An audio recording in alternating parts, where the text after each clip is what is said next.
waxaan u bandhignay mas'uuliyadda cirka iyo dhulka iyo buuraha markaasay diideen markaasaa aadanuhu qaaday innahu kaana daluuman jahuula hadda aadanahaasaan ka mid ah mas'uuliyaddii cirka iyo dhulku diideen abaalgud daraaddeed ayaan idinka codsaday idinkuna waa ii dhiibteen markay halkaa taagan tahay waxaa qaadi kara ama laga rabaa inay qaadaan Soomaali meelay joogtaba qof kasta oo garaad ah mas'uuliyaddaas Ilaahay hortii iyo shacbiga hortiisa waa saaran tahay aniga kaliya ma saara waxay saaran tahay baarlamaanka aanu dooranay si gaar u saaran tahay waxay saaran tahay duubka ina doorto ayagu ina dhalay macal madaxweynaha duubkii dhalay bay saaran tahay waxay saaran tahay haweenka Soomaaliyeed waxay saaran tahay labadii kulo ergada ahayd bay si gaar u saaran tahay waxay saaran tahay ummadda Soomaaliyeed shanta qaaradood meelay joogtaba inay markaan gacantayada ka bixin ee sida ay u hayso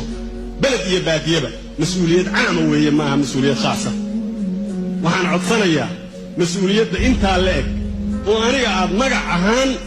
hormuud iga dhigteen Ilaahay hortii inaad ka ballan qaadaan inaad ila qaadaysaan annan keligay ugu eeganay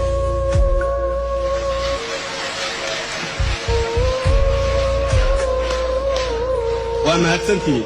إلهي وحير وفوا بالعهد إن العهد كان مسؤولا إلهه مغرب أنت عطتني من نيني بلن قادين أنت الصومال